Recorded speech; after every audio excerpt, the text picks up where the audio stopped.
Bienvenue voyageurs dans la caravane de la Gitane sans filtre, j'espère que vous allez bien. Je suis ravie de vous retrouver pour votre horoscope qui couvrira la période du 19 août au 3 septembre 2024.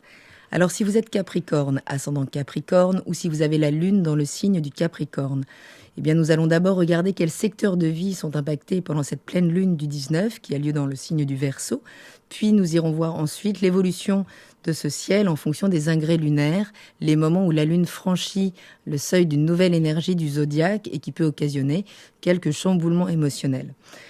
Donc la lune en Verseau, eh bien, elle était dans le secteur 2 de votre thème pendant cette pleine lune, ce qui indique en Verseau, eh bien, toujours la nécessité de désémotionnaliser un petit peu le débat concernant, eh bien, vos biens, vos possessions, vos valeurs ou votre capacité de production.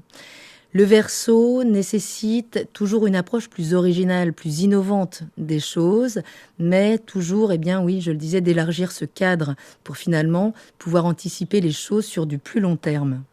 Il y a l'idée pendant cette période-là, eh bien, d'étudier peut-être des capacités de production peut-être plus indépendantes, plus autonomes, donc en fonction eh bien, de la valeur que vous attribuez à votre sécurité matérielle, à vos valeurs personnelles. Mais vous pourriez chercher là donc à créer de nouvelles sources de revenus ou à gérer vos finances d'une manière moins conventionnelle.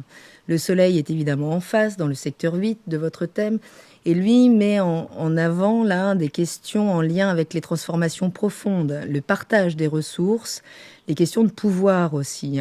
Il y a peut-être un désir de contrôler les situations qui impliquent les finances partagées, les héritages, les aspects psychologiques plus profonds ou les aspects passionnels de votre vie. Donc vous pourriez pendant cette quinzaine eh bien, vous sentir un peu tiraillé là, entre le désir, le besoin d'indépendance financière et les obligations en lien avec des transformations à faire là, liées aux ressources partagées, aux héritages, à la sexualité, à la mort, à tout ce qui est plus sombre en nous.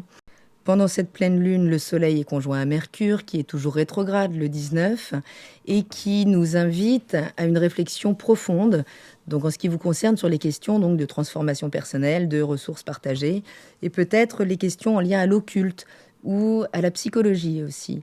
Donc Mercure rétrograde, il vous suggère de revisiter peut-être certaines décisions financières ou des accords partagés du passé, cherchant à les corriger ou peut-être à mieux les comprendre.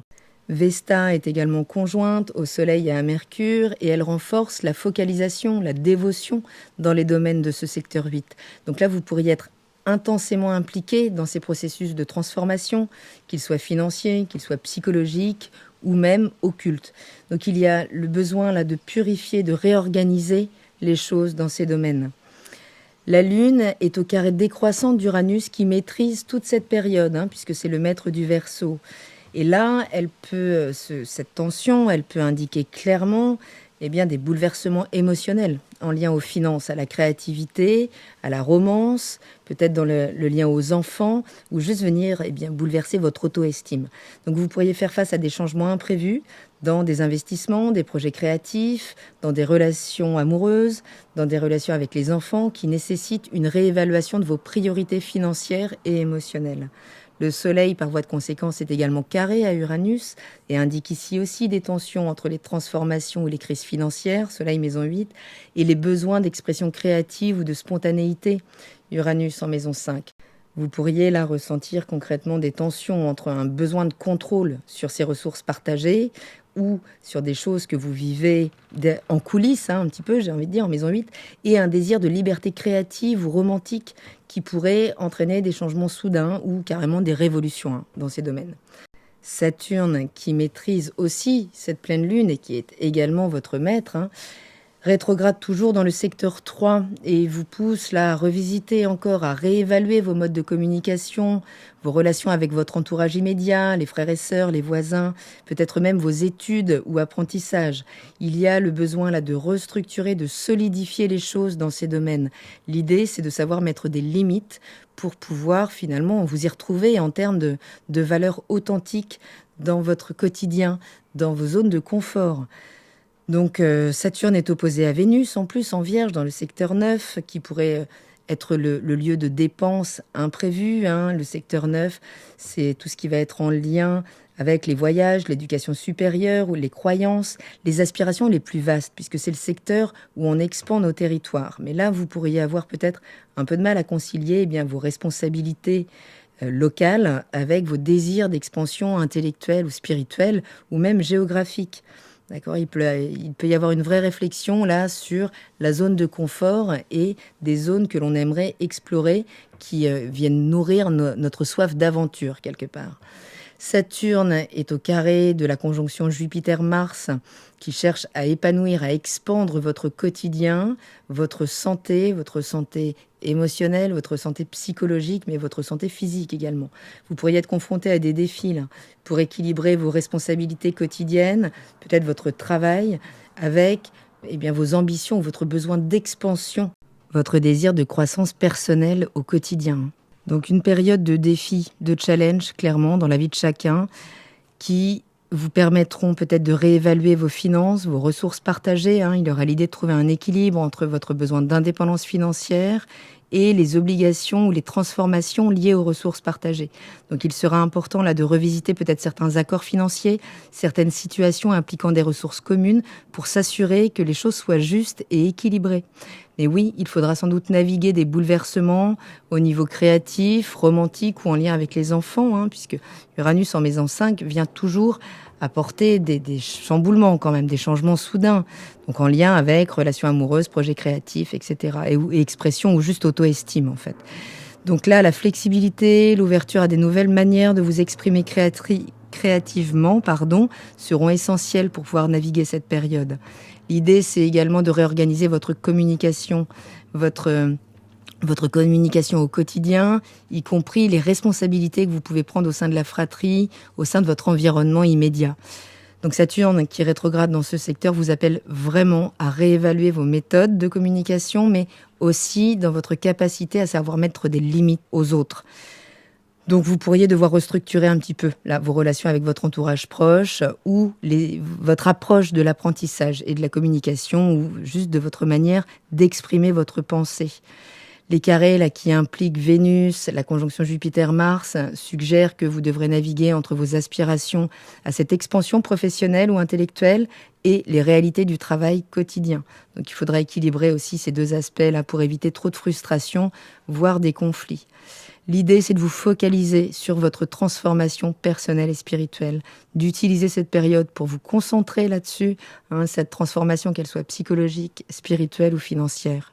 Il y a clairement un bras de fer pendant cette période entre vos structures fondamentales et la nécessité de revoir certaines choses complètement, de les transformer intégralement. C'est vraiment le conflit entre Saturne qui met des limites et Uranus qui s'en affranchit pour permettre à l'être original que nous sommes chacun de s'épanouir à sa juste place. Mais tout ça implique la volonté de revisiter les choses, de les restructurer, de faire les ajustements nécessaires.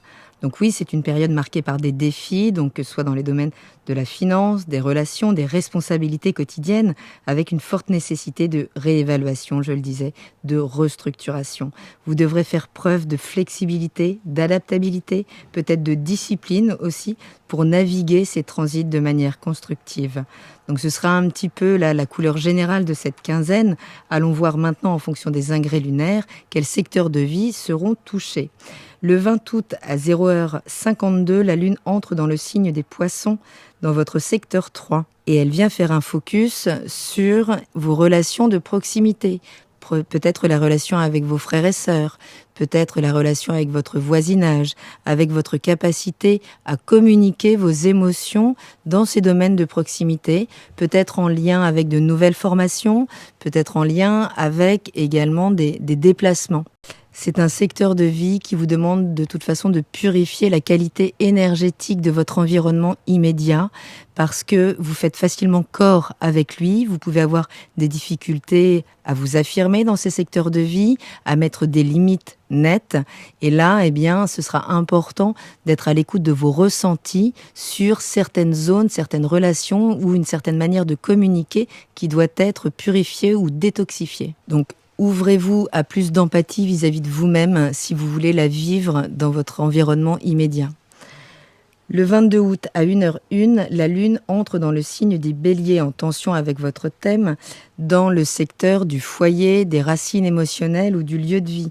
Tous ces secteurs pourraient concentrer votre attention puisque vos besoins émotionnels tendront à l'action, à l'initiative et peut-être à pouvoir accueillir de nouveaux défis dans ces secteurs. Mais vigilance, puisque c'est quand même au carré de votre signe, donc vigilance à agir de manière alignée plutôt qu'à réagir avec impulsivité. Surtout que la Lune est d'abord conjointe à Neptune, et pendant ces 2 jours, méfiance par rapport aux informations qu'elle vous véhicule qui peuvent être assez floutées, toujours par la présence de Neptune. Donc on ne prend pas forcément son émotionnel pour argent comptant. Le 24 août à 2h01, la Lune entre dans le signe du Taureau, dans votre secteur 5, celui de votre auto-estime, de votre expression personnelle créative, de vos romances, de votre relationnel aux enfants, qui pourraient là concentrer davantage votre attention pendant ces 2 jours pour apporter peut-être plus de constance affective, peut-être plus de sécurité matérielle, peut-être juste tout simplement plus de plaisir des sens. Pendant cette période, surtout que la Lune sera trigone au Soleil et à Vesta, carré à Pluton et Mars carré Vénus. Alors qu'est-ce que ça veut dire ? Ça implique que ce qui sera en lien donc avec vos romances, avec votre auto-estime, avec la relation aux enfants, avec votre rapport au plaisir immédiat, vous permettra de mettre en lumière certaines sous-couches de vos structures émotionnelles, de peut-être vous remettre en lien avec votre capacité à vous faire entendre, à équilibrer tout ce qui va concerner le partage de ressources, le transgénérationnel, tout ce qui nous est transmis, en fait, que ce soit en termes de biens ou de valeurs. Mais ce sera donc au carré de Pluton qui va revenir à nouveau dans votre signe pour vous permettre de revisiter, vraiment de faire comme un kick, une clé de bras à des structures fondamentales beaucoup trop établies qui demandent là à être dissoutes quelque part au niveau de votre subconscient, pour permettre de faire en sorte que l'harmonie gagne sur le conflit, qu'il soit intérieur ou extérieur et exprimé dans les relations. Le 26 août à 5h04, la Lune entre dans le signe des Gémeaux et fait un focus sur votre quotidien, sur votre santé, sur vos routines de vie également. Donc là, vous pourriez être tenté d'échanger davantage, de vous nourrir aussi davantage d'une stimulation intellectuelle. En tout cas, vous pourrez ressentir le besoin d'exprimer vos émotions concernant ces domaines de vie. Attention, Mercure rétrograde encore. Donc, il faudra peut-être attendre encore 2 jours, ça va arriver très vite, pour pouvoir réellement exprimer les choses et qu'elles soient alignées avec nos systèmes de pensée qui auront été revus pendant cette rétrogradation. Le 28 août à 10h48, la Lune entre dans le signe des Cancers et fait un focus sur votre relationnel, où vous pourriez davantage là vous sentir plus sensible, mais également avoir besoin finalement d'explorer davantage la tendresse au sein de la relation. Donc vous pourriez à nouveau être en lien peut-être avec vos racines émotionnelles et affectives et comprendre l'impact que ça peut avoir dans votre relationnel aujourd'hui. Le 30 août à 19h10, la Lune entrera dans le signe du Lion pour venir éclairer avec vos émotions ce secteur justement des transformations, des ressources partagées, des plaisirs pulsionnels qui sont en lien donc avec finalement nos structures inconscientes. Donc là, ça pourrait être une bonne période pour vraiment entrer à l'écoute de vos émotions puisqu'elles pourraient se mettre en contact avec ces zones qui doivent être transformées, mais pour ça, elles doivent être éclairées, ces zones. Il y a l'idée ici de mettre en conscience ce qui cause votre difficulté à mettre en avant votre auto-estime ou votre droit au plaisir immédiat. Ce même jour, enfin, Mercure reprend sa marche directe, donc les affaires reprennent. À nouveau, tout ce qui était en stand-by, au niveau des écrits, des contractualisations ou des communications, ce qui était resté sur des malentendus, pourra là s'exprimer maintenant que la manière de penser, maintenant que la vision que vous aviez sur certaines situations a pu être modifiée par la rétrogradation. Le 2 septembre à 5h49, la Lune passe dans le signe de la Vierge, dans votre secteur 9, celui qui est là pour élargir vos horizons. C'est le secteur de l'aventure, le secteur de nos croyances, mais également de notre capacité, je le disais, à élargir nos horizons. L'important est d'aborder les choses pendant cette période avec pragmatisme, de pouvoir analyser, améliorer votre gestion émotionnelle en lien avec certaines croyances, peut-être en lien avec d'autres cultures, peut-être en lien juste avec votre capacité à entrer dans de grands apprentissages de vie. Donc c'est 2 jours où vous pourriez avoir un grand souci du détail, un sens pratique beaucoup plus développé pour pouvoir peut-être organiser, optimiser ce secteur de votre vie, donc en lien avec l'administration aussi en Maisonneuve, l'étranger, les grands voyages, la philosophie ou les grands domaines de connaissances. Voilà, voyageurs, tout ça nous amènera à la nouvelle lune en Vierge qui aura lieu donc dans ce secteur pour vous permettre de le renouveler intégralement à partir du 3 septembre à 3h55 exactement, mais nous en reparlerons en temps voulu. D'ici là, prenez bien soin de vous, portez-vous pour le mieux, vraiment abordez ces défis avec un maximum de souplesse. Il y a une belle opportunité là d'amener beaucoup d'originalité, beaucoup de nouveautés dans votre vie pour plus d'épanouissement dans votre quotidien. Je vous embrasse et je vous dis à très bientôt dans la caravane de la Gitane sans filtre. Salut!